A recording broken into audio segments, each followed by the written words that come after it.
Welcome. I'm Sam Nabby, an organizer with Hold the Line Waterloo Region, and I'm here to ask questions to candidates in the 2022 Ontario provincial election on behalf of a collective of local environmental organizations. So I'm here with Kelly Steiss, candidate for the Ontario Liberals in Kitchener Centre. Kelly, thank you for joining us. Thank you, and thanks for this opportunity.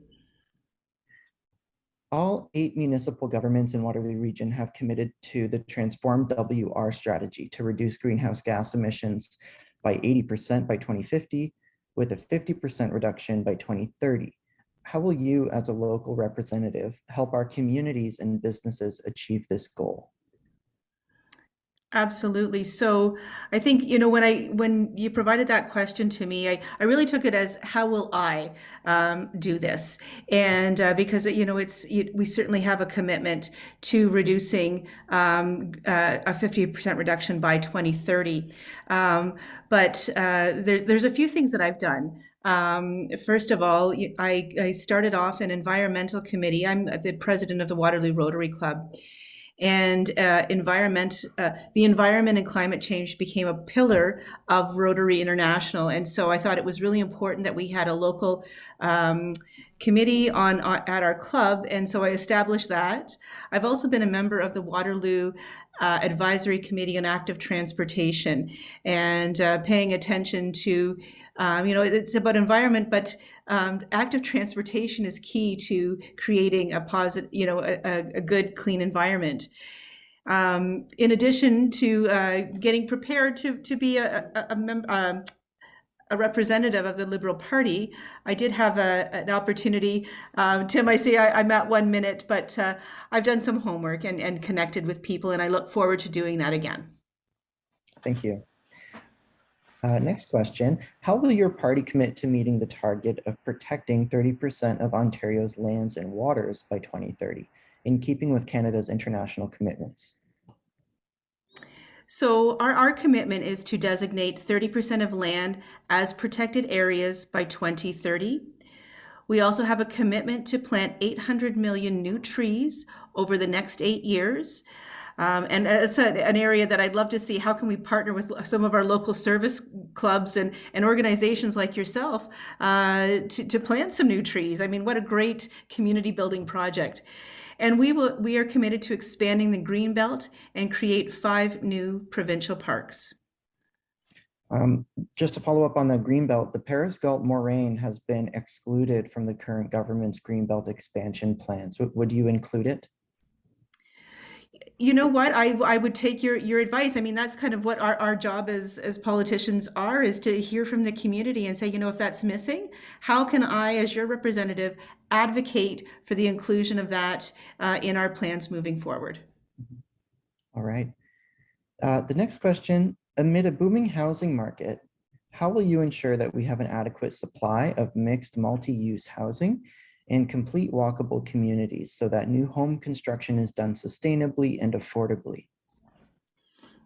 For sure. So one of our commitments is to have grants and loans available to retrofit homes and buildings to meet some of those standards. We also want to update building codes to energy efficient and climate resilient standards. And we also want to look at retrofitting schools, hospitals, and public sector buildings to meet some of those needs, right? If we're looking at wanting walkable and complete communities, if people are looking for their homes to be energy efficient, they're probably going to want the school that their children are going to reflect some of those standards.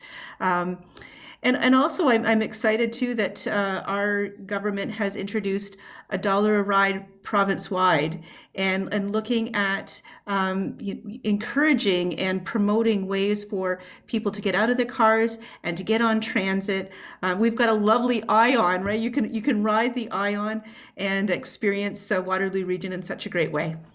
Mm-hmm. Just sticking with housing for a minute, the Ontario Housing Affordability Task Force set out a report in the last year that set out 55 recommendations to increase the supply of market housing. Is there anything in that report that you would find useful or would carry forward? For sure, and so 55 recommendations are a lot, and to be, I don't want to say, oh sure, well we'll give, what I would want to do again is let's talk about that. What are those recommendations that have the greatest impact in Waterloo Region? I mean, we're a government that is to serve the province, and we know that there are different needs in different parts of the province, and so how are we responsive and reflecting the needs of our community? And so I'd want to work with you folks and with others in our region to say, okay, how do we prioritize those recommendations? All right. You mentioned transportation in the last question, but let's get back into that. The next question is, how will you support sustainable transportation choices with less car dependency and better active transportation and public transit? So just to repeat, $1 a ride province wide, it's a nice catchy slogan, but I think, it has some real impact for us.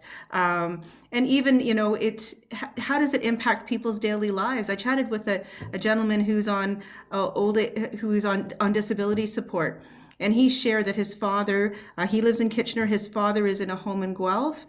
$1 a ride would allow him to go visit his father, who he hasn't seen for a while. So I thought that was a pretty cool impact. But we'll also have a 30% rebate for new electric bikes, mopeds, or electric motorcycles. We are also going to provide communities with $100 million annually to build separate bike lanes, cycling trails, and bike sharing programs. And I know how important that is from my role on the Waterloo Advisory Committee. To creating a safe environment, we need safe infrastructure so that people feel that cycling is a real option, and that they can do so in a safe manner. Mm-hmm. Just to stay on transit for a little bit, two-way all-day GO train service has been a huge priority for our community, and it was promised under the Kathleen Wynne government. It was promised under the Doug Ford government, and progress has been slow. What would you do differently to get results in the short term for bringing two-way all-day GO service to Kitchener? It's something, as you say, a couple of governments have tried that, and so I'd want to look at, okay, what is the hesitation? Why can't we kind of get over that hump to making that happen? And because for me, it's important. How are we? We need to increase that service to be able to get cars off the roads, which is key. That is really important. That we need to reduce the reliance on our vehicles, and so I would want to be sitting at those tables saying, okay, how can we advocate and make this a priority moving forward, and figuring out why not? Why has this been such a challenge for us? Mm-hmm. All right, the next question is, how will your party protect farmland and address the negative ecological effects of aggregate extraction? So the Ontario Liberals created the Green Belt, and we will protect the Green Belt, and we'll increase that space to 30% as protected space. I can tell you, I don't see a comment in our platform about aggregates.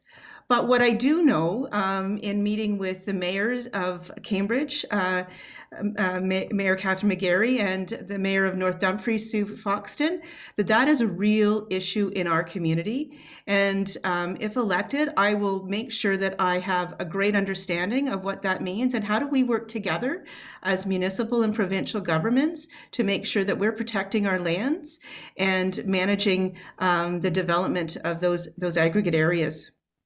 Mm-hmm. Let's stay on that for one more moment. The Wilmot Council recently denied a zone change for the Hallman Pit gravel operation, and it's now being appealed by the landowner to the Land Tribunal.